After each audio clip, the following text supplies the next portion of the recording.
Hello जी, welcome back. मैं सलमान दुरानी और मेरे साथ आज के पैनल में एक बार फिर आसिम अली राना साहब और नवीद सिद्दीकी साहब मौजूद हैं। आज की वीडियो हम शुरू करते हैं इसी इंकशाफ के साथ कि दो ऐसे वुज़रा हैं जिनकी छुट्टी होने जा रही है। कौन से ऐसे वुज़रा हैं? उसके बाद ये भी ज़िक्र हो रहा है कि लाइन लगने वाली है। तो ये क्या स्टोरी है? इसके अलावा भी जो इश्यूज़ होंगे वो डिस्कस करेंगे। आसिम साहब, ये जो शुरू हुआ था मामला, जो आईटी के मिनिस्टर हैं, उन्होंने जो एक टावर कंट्रोवर्सी थी, and then it went to the एक कमेटी के अंदर ये मामला गया और उसके बाद अब उसकी फाइंडिंग्स पर बात हो रही है कि ये बात अब कहाँ ख़त्म हो रही है। आप ज़रा बताइएगा। बात तो ख़त्म होने वाली है। जो अब तक की जो इत्तलात हमारे पास आई हैं, बात इसकी ख़त्म होने वाली है। अगरचे ये मेरा ख़्याल है कि बात ख़त्म नहीं होनी चाहिए। और जो इसके जो आफ्टर शॉक्स हैं, वो उसके कुछ दिन के बाद आपको नज़र आएँगे। अच्छा। फ़िलहाल जो एक कंट्रोवर्सी जो हुकूमत के लिए बहुत डैमेजिंग साबित हुई, जो उनको बहुत ज़्यादा नुकसान पहुँचा कि यहाँ पर जितनी भी मोबाइल कंपनीज़ हैं, उनके साथ मिली-भगत के साथ यहाँ पे ऐसे मामलात हो रहे हैं कि आम लोगों की जायदादों पर कब्ज़े होने जा रहे हैं, उनके हाँ। ऊपर टावर्स लगने जा रहे हैं।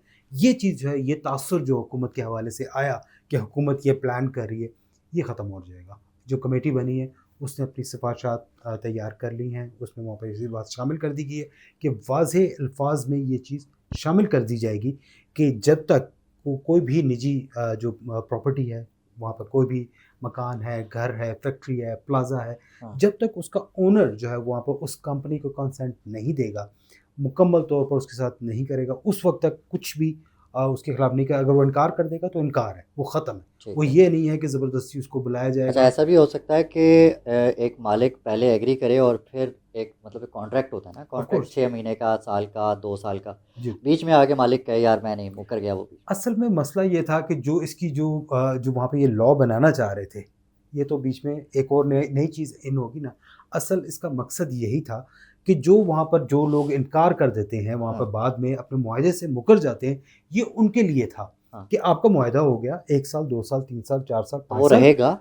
बिल्कुल अब अपनी रहेगा। सेहत में वो वाला देखिए लॉ देखिए, रहेगा। वो मुआहदा जब मुआहदे का मकसद ही ये होता है कि दोनों फ़रीक़ैन जो हैं वो एक-दूसरे के साथ बाउंड रहें। ठीक वो है। वहाँ पर ज़िम्मेदार रहें। वो उस चीज़ के ऊपर जो उन्होंने एग्री किया है, उसके ऊपर वो रहें। अगर वो नहीं करते तो उसकी प्रोटेक्शन के लिए जो कंपनी जो वहाँ पर इन्वेस्टमेंट कर रही है, जो पाकिस्तान में यहाँ पर मोबाइल फ़ोन के टावर्स लगा रही है, 5G लेकर आ रहे हैं, वहाँ पर उसके लिए नया वो कर रहे हैं, इंटरनेट की जो है वहाँ पर फाइबराइजेशन कर रहे फाइबराइज़ेशन हैं, हो रही है, वो हाँ। सब उसके लिए वो कर रहे हैं। उसके लिए वो बाकायदा अदायगी कर रहे हैं। उस निजी जो प्रॉपर्टी है, उसको वो अदायगी की जानी है, उसको उसका जो किराया भी दिया जाना करना है। है, देखें ये यही आपकी बात है ना। प्राइवेट सेक्टर की, जो आप जिसे कहते हैं ना इन्वेस्टमेंट, जी, जी। ये बहुत ज़रूरी है। बिल्कुल। और अगर हम मतलब मुझे लगता है कि आईटी मिनिस्टर के ऊपर बेजा तनकीद हो रही है और इतनी गलतियाँ तो हो ही जाती हैं। नवीद साहब। ये इतनी सी गलतियाँ दुरानी साहब को खुदा खौफी करें यार। ये इतनी सी गलती है, मैं कहता हूँ मतलब ही should she should have been fired so far. Prime minister वो आपकी बात पूरी होने जा रही है ना? प्राइम कुछ मिनिस्टर कुछ साहब बाहर थे। कंट्रोवर्सीज़ में ये बात भी आ और रही है कि मिनिस्टर साहिबा को उड़ा देंगे। नजीब सेठी साहब कितने बड़े जर्नलिस्ट हैं, बहुत बड़े दादा जर्नलिस्ट हैं। उन्होंने कहा है, बाकायदा उन्होंने इल्ज़ाम आयद किया है कि बहुत बड़ी रकम खिलाई गई है, करोड़ों के जो है उसमें अमाउंट में है, और उन्हें फारिग कर देना चाहिए फिलफौर। जिसके बाद प्राइम मैडम के मिनिस्टर अकाउंट में ने तो कुछ भी नहीं आया होना। जिसके बाद प्राइम मिनिस्टर ने एक 11 रुकनी कमेटी बनाई है, और 11 रुकनी कमेटी लॉ मिनिस्टर की है। और हैरानकुन बात यह है कि आसिफ साहब उसकी तफसील बताएंगे कि जिस ब्यूरोक्रेट, जिस सेक्रेटरी ने ये जो कानून इसको इनिशिएट किया था, सेक्रेटरी आईटी, वो भी इसी में है। वो बताएंगे कि क्यों। और मैं तो इस बात पर हैरान हूँ कि ये लॉ, मुझे नहीं लगता कि ये टेलीकॉम सेक्टर या आईटी मिनिस्ट्री ने बनाया। ऐसा लगता है कि टेलीकॉम का लॉ जो है वो लैंड माफिया ने बनाया हो, कि जाके सीधे सीधे कब्जे कर लो यार। अजीब मजाक है। तो ये भी तो माफिया ही हुआ ना आसिम माफिया, साहब। एक्चुअली माफिया हाँ। ही है। देखें, असल मसला ये हुआ है कि लोगों को इसको लोग बड़े खुश होकर अपनी प्रॉपर्टीज रेंट पे देते हैं, क्योंकि ये बहुत अच्छा किराया देते हैं। कोई इंटरफेरेंस नहीं होती। छत के ऊपर आपके लगा हुआ है, आपकी छत का किराया जो है मिसाल के तौर पर 5 से 10 लाख रुपए आ रहा है। हाँ। किसी को क्या फ़र्क पड़ता है यार? छत तो बिल्कुल इस्तेमाल भी नहीं होती, सिर्फ़ कपड़े खुश्क करने के लिए वहाँ पर लटकाए जाते हैं। हाँ। और अगर उस जगह से आपको महीने का 10 लाख रुपए इनकम आ आ रहा रही है हो, तो क्या बुरा है। लोग बहुत खुश होकर देते ठीक हैं, है। उसमें कोई मसला नहीं है। मसला ये यहाँ पे होता है कि ये जो असल जो चीज़ थी जिसको हम पहले डिस्कस कर रहे थे कि लोग अक्सर मुकर जाते थे, साल एक किया, उनको लगा कि यार इसमें मजीद पैसे आने चाहिए, वो फलाने इलाके में टावर लगे, वहाँ पे तो इन्होंने 10 लाख दिए, ज़्यादा पैसे मुझे दिए। इसने यहाँ पे 7 लाख हाँ। दिए हैं, वो फटा डाल लेते थे। दूसरी कंपनी के अच्छा, साथ भी अब वो वहाँ पर किसी और कंपनी के साथ, अब वो चाहते थे कि दूसरी कंपनी चाहती थी कि यार मैं यहाँ पे टावर लगाऊं, वो कहते थे तुम उठाओ यहाँ से, हम उसको जगह देंगे। ये इन तमाम चीज़ों से बचने के लिए जो थे ये कानून साजी होने जा रही होने थी। जा रही थी। लेकिन गलती जो थी इसमें, क्योंकि मैंने आपसे कहा कि हमारे यहाँ माफियाज हैं, अब टेलीकॉम सेक्टर में बस बदकिस्मती पाकिस्तान की ये है कि हम शुगर के मामले में अगर शुगर के बारे में कोई कानून साजी करनी हो ना, तो हम शुगर माफिया जो शुगर है माफिया को उसको लाके बिठा देते हैं, कानून साजी करें। कि करें जी कानून साजी। अच्छा। ऑटो सेक्टर के वाले से हाँ। हो तो वहाँ पे ऑटो सेक्टर के वो बंदे को वहाँ पे ले आते हैं कि जिसने वहाँ पर होंडा या सुजुकी या टोयोटा में वहाँ पर 10 साल काम किया हो, 15 साल काम किया हो, हाँ। हम उसको लाके उठाते हैं। यही काम यहाँ पर हुआ है। एक ब्यूरोक्रेट जो सेक्रेटरी आईटी हैं ज़रार हाशिम साहब, वो वहाँ पर मोबिलिंग, टेलीनॉर और जोंग, इन तमाम कंपनियों के साथ मिलकर काम करते थे।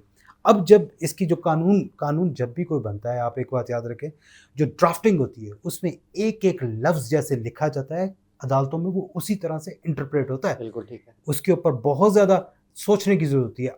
आप ये यहाँ पे लिख देते हैं कि जनाब कोई भी प्रॉपर्टी, आपने ये नहीं लिखा उसमें कि मुआहदे के बाद जो वो प्रॉपर्टी होगी उसकी बात आप कर रहे हो, नहीं, आप उसमें बात कर रहे हैं जो आर्टिकल जो 27 जिसके ऊपर सबसे ज़्यादा एतराज़ हो रहा है, उसमें ये बाकायदा कहा गया है कि कोई भी निजी प्रॉपर्टी जिसके ऊपर हो, वहाँ पर अगर वो लेना चाहें तो वो ले सकते हैं, और अगर इस बारे में कोई एतराज़ हुआ तो वो वहाँ पर गवर्नमेंट के जो वहाँ पे एडिशनल सेक्रेटरी टेलीकॉम है उनके पास ही मामला जाएगा, जो 30 दिन के अंदर इसको डिस्कस करेंगे और उसके बाद उसको करेंगे, और 5 करोड़ तक जुर्माना कर सकते हैं। अब बात यह है कि उसमें मुआहदे का तो जिक्र ही नहीं था, वो तो अब डाला जा रहा है, वो तो अब वो मुआहदे वाली बात की जा रही है कि जब मुआहदे की खिलाफ वर्जी होगी तब 5 करोड़ का जुर्माना होगा। इंटरप्रिटेशन जो है जी, अब वो मुकम्मल इंटरप्रिटेशन। जी बिल्कुल। इसके अलावा जो फाइंडिंग्स आ रही हैं, अच्छा मेरे जहन में एक इंटरेस्टिंग सवाल भी पैदा हुआ, अगर यही वाकया वेस्ट में कहीं यूके, अमेरिका, यूरोप के किसी मिनिस्टर से ये गलती सरजद हुई होती तो उसका अंजाम क्या होता?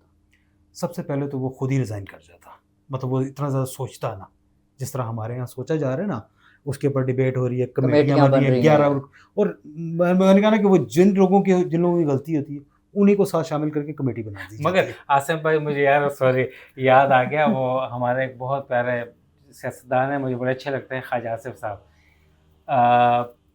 पीटीआई का दौर था और ज़ाहिर है शीरी मज़ारी को और दीगर भी होते हैं, कोई शर्म होती है, कोई हया होती है। आगे बढ़ो, जो नहीं होती तो फिर कुछ भी नहीं होता। तो आप कुछ बुज़रा के फारिग होने की बातें भी कर रहे थे आसिम साहब। यार आप मेरे ऊपर डाल देते हैं हर बार। देखिए वजीर फारिग आपके पास होती है, आसिम के पास खबर आज देखो आसिफ साहब भी असल में जो एक चीज़ आई कि वहाँ पे जो शिजा फातिमा जो है, आपको ये भी पता होगा कि जो ये आईटी के मिनिस्टर हैं, ये ख्वाजा आसिफ साहब की भांजी हैं, रिश्ते में उनकी भांजी हैं, और कहा जाता है कि इन्हीं को, उन्हीं की सिफारिश पे इनको लगाया गया, बल्कि इनको एमपीए बनाया जा रहा था। लेकिन ये पीटीआई का जो सारा जो वहाँ पर उनकी जो ख़वातीन की नशिस्तों वाला वो सारा मामला हुआ, तो उनको ये सेंटर में ले आए, वो इनको सेंटर में लेकर नहीं आए। अचानक इनका नाम जो था वहाँ पर, उन्होंने कहा यार वहाँ पंजाब की जो एमपीएस की जो लिस्ट है ना, उसमें वहाँ पर से कुछ नाम दे दो। वो उठा के लिस्ट जो थी वो यहाँ पर इस्लामाबाद में दे दी गई, और उनको पता चला ये तो एमएनए बन गई है, और इतना अहम पोर्टफोलियो दे दी, और इनको इतना अहम पोर्टफोलियो दे दिया गया। तो ये सब बातें लोगों को पता है, और ये बातें वो हैं कि जो शिजा फातिमा खुद इंटरव्यूज़ में कहती रही हैं, उन्होंने खुद बताया कि मैं तो एमपीए बनने जा रही थी लेकिन मुझे तो एमएनए बना दिया, वो सारी बातें, और ऊपर से मिनिस्टर भी बना दिया। अच्छा होंगी, शी इज वेरी कॉम्पिटेंट, मैं मानता हूँ, मैं मान सकता हूँ, बिल्कुल। आप लोग ही कहते हो ना कि यंग ब्लड को आना चाहिए, of course she is young, competent भी है, ठीक है, गलती होती है, उसका खमियाजा भी भुगतना चाहिए, मगर कौम का ब्लड तो ना चूसे ना। लेकिन देखिए जब भी गलती होगी ना, उस गलती का फिर ये होता है कि उसको आपको उसकी सजा मिलती है, बिल्कुल ठीक, उसका वो होना चाहिए। अच्छा ये था, फिर साथ ही जो ख्वाजा आसिफ साहब के हवाले से जो है कुछ अरसे से बातें आ रही हैं, वो ये कि अब वो उम्र के इस हिस्से में पहुंच चुके हैं कि जहां पर वो पार्टी या हुकूमत या वो बाकी सब बातें को इतना ज़्यादा अहमियत नहीं देते कि यार इनका हो, वो अहमियत देते हैं सच को, जो बात सच हो, हक और सच हो। और उसमें वो बहुत सारी बातें, जैसे अभी उन्होंने एक रोज़ पहले वीगो डाले के ऊपर जो उन्होंने मार्कतुल आरा, जो वहाँ पर अपनी राय जो उन्होंने वहाँ पे दी है, हाल इसका फिर यही है, सियालकोट की नहरों में डुबकियाँ लगाएं, डुबकियाँ रिटायरमेंट ले लें यार, वो यही लग रहा है, सीधी सी बात, और वो यही लग और रहा है बात कि- इसी तरफ जा रही जी, है, बात इसी तरफ जा रही है और कि खाली उस- ख्वाजा आसिफ नहीं है, जी बिल्कुल, क्योंकि भांजी के समय भांजी डेफिनेटली वो जो भांजी या भतीजी जो भी हैं उन समेत वैसे भी कहीं से कोई लाइन आ रही है और बड़ी इम्पोर्टेंट जगह से आ रही है कि अब यंग ब्लड को मौका दिया जाए अहम पोर्टफोलियोज के ऊपर भी। मैं बिलावल भुट्टो की बात भी कर रहा हूँ, हाँ, मतलब फिर आसिम भाई भी जानते हैं फिर तो आप प्राइम मिनिस्टर साहब की कि बात इसके कर रहे हैं, अलावा जो एहसान इकबाल साहब हैं, आपके ऊपर फाइनेंस मिनिस्टर हैं, या मतलब सो मेनी पीपल। कल की हमारी वीडियो थी जिसके ऊपर आसिम भाई ने बता दिया था कि ये जो आपके डीपीएम साहब हैं वो अपने ओहदे से जा रहे हैं। आपने आज कोई और कहानी सुना दी उनके हवाले से कि पता नहीं उनको कोई और ओहदा मिलने जा रहा है। मैं हैरान परेशान इस वक्त तक सोच रहा हूँ कि एक बंदा है जिसे वज़ीर ख़ारजा से हटा के दोबारा वज़ीर फाइनेंस क्यों लगाया जाएगा। जो मुझे लगता है ना, जो मैं आपको अपनी ज़ाती राय बता रहा हूँ, मेरा कोई उसमें नहीं है, जो वहाँ पर जो अल्फाज के साथ, जो आदाद शुमार के साथ, जो वहाँ पर जिसे हमारे पंजाबी में कहते हैं ना कुमन केरी, जो वो डालते हैं ना इसहाक डार साहब, वो कोई नहीं कर सकता। मतलब वो मेरा ख्याल है औरंगजेब साहब को शायद 2 बार पैदा होना पड़ेगा उस चीज़ के लिए कि जो इसहाक डार साहब जिस तरह से घुमाते हैं डॉलर को काबू करने के डार साहब डॉलर को इसका काबू, मतलब चाहे ये वो है। डॉलर को काबू करना हो, चाहे वहाँ पर अरब जितनी स्टेट्स हैं वहाँ से उनसे बिल्कुल खुफिया तौर पर डॉलर लेकर आने इसका हो। मतलब ये है कि डार साहब को उनकी फेवरेट मिनिस्ट्री वापस मिलने जा रही है, ऐसा ही है, और इस चीज़ के इम्कानात हैं, बिल्कुल बहुत ज़्यादा इम्कानात हैं, इस पर बहुत ज़्यादा वर्किंग हो रही है, इसके ऊपर लगातार काम हो रहा है। लेकिन उसमें कुछ जो थे वहाँ पर जो साइड से जहाँ से औरंगज़ेब साहब आए हैं उधर से कुछ एतराज़ात थे, और जो डार साहब के ऊपर एतराज़ात थे, तो बार उन सबको भी अभी वो एड्रेस कर रहे हैं, देख रहे हैं। राइट। तो फिर उसके बाद अभी फाइनल जो इसका हम डिसीजन लिया जाएगा। अपनी असल ख़बर की तरफ जाते हैं जिसका क्रेडिट हमने लेना ज़रूर है। पिछली वीडियो थी जिसमें नवीद सिद्दीकी साहब ने एक ख़बर दी थी इस्लामाबाद मॉडल जेल के हवाले से, उसके हवाले से एक अहम अपडेट है। Naveed Siddiqui, over to you. ये हमारी बहुत बड़ी कामयाबी, अल्लाह का शुक्र है, और जर्नलिस्ट के लिए बहुत बड़ा एक मेडल होता है, तमगा इम्तियाज़ होता है, और इससे भी बड़ी चीज़ होती है कि उसकी ख़बर पे कोई नोटिस ले लिया जाए, और हम हमेशा पॉइंट आउट करते हैं कोई रेक्टिफिकेशन के लिए, कोई करेक्शन हो जाए, कोई लोगों का मसला हल हो जाए। इस्लामाबाद में एक मॉडल जेल गुज़िश्ता 14-15 साल से बन रहा था S16 में 90 एकड़ के ऊपर, और वो खटाई में पड़ा हुआ है अरबों रुपए खर्च करने के बावजूद। अब मोहसिन नकवी साहब ने नोटिस लिया है और उन्होंने काफ़ी टाइट किया है, यानी टिबरी टाइट की है CDA के ऑफिसर्स की, और उन्हें कहा है कि आप दिन रात वहीं पर रहें, वहीं पे अपने चारपाई डाल लें और घर नहीं आना जब तक ये कंप्लीट ना हो जाए। रोज़ाना वहाँ कौन बैठा हुआ है वहाँ चारपाई डाल पर DG वर्क्स और डायरेक्टर वर्क्स और डायरेक्टर, बहुत जो मतलब डायरेक्टर लेवल के बंदे जो हैं, CDA के CDA आला के ओहदेदारान इस वक्त मंजी डिप्टी डाल के बैठे डायरेक्टर, हैं वहाँ पे। सारे लोग कि आपने हिलना नहीं उधर से, दिन रात काम करवाएं और ये जेल तैयार चाहिए, क्योंकि बड़े अहम मेहमानों ने वहाँ पर आना है, उन्हें जगह देनी है। नाम लिया करें और- यार, अब जाहिर छोड़ो, है- हमारी वीडियो है, इमरान जी, खान ने वहाँ पे इमरान जाना। खान साहब ने आना है हाँ। सर, वो आपने पहले बोल दी तो मैंने कहा फिर मैं अब क्या बोलूँ, सबको पता है हाँ। किसके लिए तैयार किया जा रहा है। हाँ। लिफ्टें उसमें नहीं लगी, मैकेनिकल का काम उसमें नहीं हुआ, अभी नहीं हुआ। क्वालिटी सब स्टैंडर्ड है, उसमें अभी तक लाइटिंग का इशू नहीं है, क्योंकि उसमें इलेक्ट्रिकल और मैकेनिकल का जो सामान था वो पहले तामीर से कई पहले साल लिए जा चुका है, और फिर ख़राब भी हो चुका है और किराए पे दिया जा चुका है ठेकेदार को पहले अच्छा, से ऑडियंस के लिए ये भी ज़रा थोड़ी उनकी हेल्प के लिए कि ये कुछ छोटा मोटा प्रोजेक्ट नहीं है, हाँ, ये बहुत बड़ा जेल है मल्टी बिलियन जिसके अंदर बहुत सी फैसिलिटीज़ भी जी। हैं। इसमें ऐसे। ज़ाहिर है मस्जिद है, चर्च है, इमाम बारगाह है, मेल फीमेल वार्ड्स हैं, बैरक्स हैं, पुलिस बैरक्स हैं, हॉस्पिटल है 36 बेड्स का, और इसमें बहुत चीज़ें हैं, लिफ्टें हैं, जनरेटर्स हैं, और बॉम्ब प्रूफ है। मगर मैंने आपको पहले भी बताया था कि एक बॉम्ब प्रूफ दीवार जो थी PWD तामीर कर रही थी, बॉम्ब प्रूफ दीवार बनाई 25 करोड़ रुपए मालियत की 4-5 साल पहले, एक यार ऐसा मॉनसून की कोई बारिश प्रोजेक्ट से मुझे गिर भी गई। ले दें। तो बॉम्ब प्रूफ दीवारें इतनी इतनी नहीं तो होती। दुरानी नहीं, साहब वो जो बारिशों से बह जाए हाँ वो क्या बॉम्ब प्रूफ नहीं तो बॉम्ब- बॉम्ब प्रूफ नहीं, फिर बॉम्ब प्रूफ बॉम्ब से बारिश से बारिश प्रूफ भी बारिश नहीं है प्रूफ नहीं वैसे। थी, बॉम्ब प्रूफ थी। अच्छा, वो ऑफिसर्स परेशान हैं, हाँ। अरबों रुपए की अदाइयाँ हो चुकी हैं, हाँ। जून की क्लोजिंग होने वाली हैं, उनके मजे पूरे हो गए हैं। मगर अब वजीर दाखिला की मेहरबानी उन्होंने टाइट किया, क्योंकि 1 साल पहले उन्हें 90 डेज का अल्टीमेटम दिया गया था और अब साल पूरा हो गया है। तो अब उन्होंने कहा है कि 30 जून, मगर 30 जून तक पॉसिबल नहीं है। होपफुली फर्स्ट फेज जो है, फर्स्ट फेज वो विल बी कंप्लीटेड बाय 30 जुलाई, मगर ये भी हम नहीं कह सकते क्योंकि उसमें जल्दी जल्दी का काम जो होता अल्टीमेटम क्या दिया है शैतान वैसे? का होता है। अल्टीमेटम 2-3 30 महीने जून तो हो नहीं हाँ। सकता ना, 1 महीने में भी 2 महीने में भी कंप्लीट नहीं नहीं हो हो सकता, सकता, हाँ। क्योंकि इन्होंने इतने काम पीडब्ल्यूडी ने गंद किए हुए हैं ना, उसकी तमाम गंदगी जो है वो चलें सीबीआई को सफाई करनी नवीद पड़ भाई, रही है। आपकी इस खबर ने कम से कम इस प्रोजेक्ट को टायर तो लगा दिए जी हैं। बिल्कुल। अब उसमें हवा भरनी और उसकी स्पीड बढ़ानी जो है वो तो अब ज़ाहिर है हमारे वज़रा जो हैं वो किस लिए बैठे हैं, इसलिए बैठे हैं ना, हम साफ़ी हैं, हमने तो खाली खबर देनी है। जी, तो ठीक है, मजीद इसका पर बहुत इस टाइम चीज़ का हम लगेगा। वाकई कुछ नहीं कर सकते कि 15 साल पुराना प्रोजेक्ट जिसमें आपके अवाम के टैक्स के पैसों के अरबों रुपए कौन खा गया, कहाँ चला गया, इसका हम कुछ नहीं कर सकते। ज़ाहिर है इस पर क्या कमेटी बनेगी, क्या इंसाफ होगा, कहाँ से पैसे वापस आएंगे, कुछ नहीं कहा जा सकता। लेकिन ये बात फिर भी खुशाइंद है कि चलें प्रोजेक्ट 2-3 महीने 4 महीने, चलो जान दो यार 6 महीने भी, 6 महीने में भी कंप्लीट हो सकता है। वो लगता नहीं है मुझे। अब हैरान ना सलमान, होना। कोई बात नहीं, 6 माह बाद भी ना हुआ, फिर फिर हमने खबर कर फिर देंगे। हम एक नई कमेटी बना देंगे। जैसे आपने कहा कि हर चीज के लिए कमेटी बनती कमेटी है, बनती है, अगर यहाँ बरी माम वालों के लिए कमेटी नहीं बनती, लेकिन वन एवेन्यू वालों के लिए कमेटी बन बन जाती जाती है। है, ठीक है, ऐसे तो ही इसी तरह यहाँ पर इस मामले के ऊपर भी इंसाफ हो कमेटी जाता है। बन, हाँ, इंसाफ हो जाएगा, कमेटी बन लास्टली जाएगी। जो ईरान के सदर पाकिस्तान आए थे, क्या पैगाम लेकर आए थे, क्या मामलात हुए और अब आगे चीज़ें कहाँ बढ़ रही हैं, बढ़ती नज़र आ रही हैं? सलमान, मुझे जो इसमें लग रहा है वो ये कि ये पाकिस्तान का जितनी बड़ी पाकिस्तान की एफर्ट है, वो तो आपको वहाँ पर जेडी वेंस और बाकी नज़र आ गया। सब हाँ, लोगों के रवैयों से, जो वहाँ पर जेडी वेंस जैसा vice president will of Pakistan कह के वहाँ पे वो पाकिस्तान के साथ मोहब्बत का इजहार कर रहा है। जहाँ पर वो बात शुरू होती है, field marshal Asim Ghani, prime minister Shahbaz Sharif के नाम आ रहे हैं। तो ये जो था वहाँ पर, जो आज वहाँ पर मसूद पज़ेश्कियान आए वहाँ पर, वो पाकिस्तान और अब ईरान के दरमियान जो बहुत सारे हल तलब मामलात हैं, अब उनकी तरफ पॉजिटिव डायरेक्शन में ये जाएगा मामला।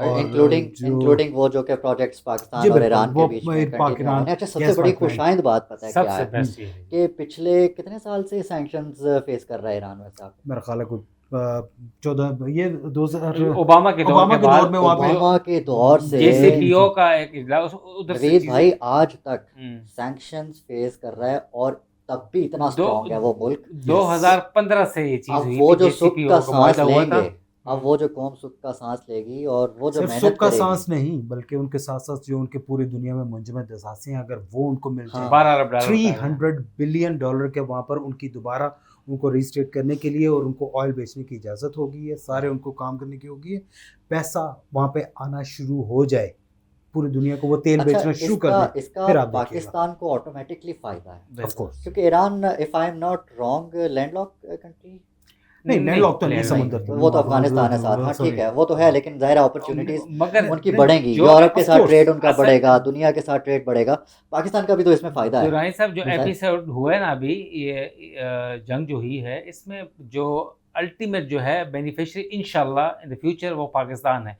जो भी कुछ कहें, जो मुखालिफत भी हो, मगर मुल्क तो हमारा है ना। हाँ। देखें अब ये बातें हो सबसे रही बड़ी हैं। बात पता है क्या है? आज अगर ईरान के ऊपर से सैंक्शंस हटने जा रही हैं, अगर ईरान के ऊपर ये सारी मेहरबानियाँ होंगी, सिर्फ पाकिस्तान की ही बदौलत है, क्योंकि बिल्कुल। पाकिस्तान अगर बीच में ना पड़ता, इनकी डील ना होती, और डील के नतीजे में ये सारा कुछ हुआ है, आप जिसके देखें, इतनी ज्यादा डिस्कशन पाकिस्तान- नहीं कर सकते time, positive of time. Issue यह है कि कल एक लाइटर मूड में वाइस जो प्रेसिडेंट हैं जेडी वेंस, उन्होंने क्या कहा, लाइटर मूड में थे कि अपनी बीवी के बाद जो दूसरी शख्सियत उन्हें पसंद है वो फील्ड मार्शल है। किसी को इख्तिलाफ हो सकता है, वट एवर, और उससे पाकिस्तान के लिए पिछले कुछ माह के दौरान उन्होंने अगर किसी से सबसे ज्यादा बात की है तो वो तो वो फील्ड फील्ड मार्शल देखिए, कासिम ये पाकिस्तान का प्राइड तो है ना। हाँ। फील्ड मार्शल किसका है? 100 मुखालफत लोगों की होंगी, मगर पाकिस्तान के लिए काम किया है, पाकिस्तान के लिए। पाकिस्तान को एक आला मकाम दिलाया। ईरान जाते हैं तो वो, कल आपने परसों देखा होगा जेडी वेंस को प्राइम मिनिस्टर ने जफ्फी डाली, मगर जेडी वेंस ने फील्ड मार्शल को खुद आगे जाके जप्पी, प्लस जेरेड कुशनर जो है सन इन लॉ हैं ट्रंप के, उन्होंने, तो ये स्टीव विटकॉफ जो थे, हाँ, नुमाइंदा खुसूसी जो थे, उन्होंने भी जाया हम था। वटेवर जो भी हो, जो हमारा मुल्क का बंदा है बाहर जाके वो मुल्क की इज्जत होता है, जैसे भी सारी चीजें 100 होती है, बातों की तो एक हमारे बात लिए अगर कि आज पाकिस्तानी होते हुए फख्र तो महसूस हो रहा ये है ना। बिल्कुल, एक दिल में पाकिस्तान वो एक पूरी दुनिया का लाइट मीडिया, चल गई है। पूरी दुनिया का मीडिया जिस खबर के लिए झांकने खड़ा हुआ है, वहाँ पर यूं इंतजार में खड़ा हुआ है कि क्या होने जा रहा है, उसका मौजब जो है, जो उसको बनाने वाला, उस खबर को बनाने वाला, उन लोगों को बिठाने वाला, वो पाकिस्तान था।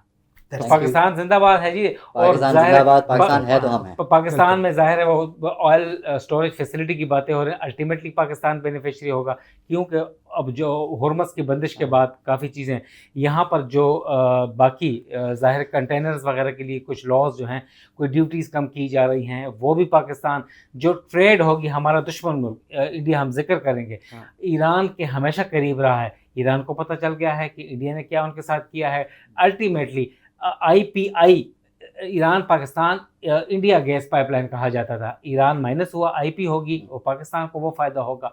प्लस जो 24 कंप्लीट हो जाए, 24-25 बिलियन डॉलर की कहते हैं, कम से कम हमें फायदा होना चाहिए, ऐसा ही होना चाहिए। और यही नहीं बल्कि इसके अलावा भी जितने भी फायदे हैं वो म्यूचुअल फायदे जरूर पहुंचने चाहिए। इसी पे मैं साइन ऑफ करूंगा इस वीडियो से, क्योंकि ड्रैग हो रहा है। अगली वीडियो में इंशाल्लाह मुलाकात होती है, तब तक अपना, अपने आसपास सबका, अपने पाकिस्तान का बहुत ख्याल रखिएगा। अल्लाह निगहबान, पाकिस्तान जिंदाबाद।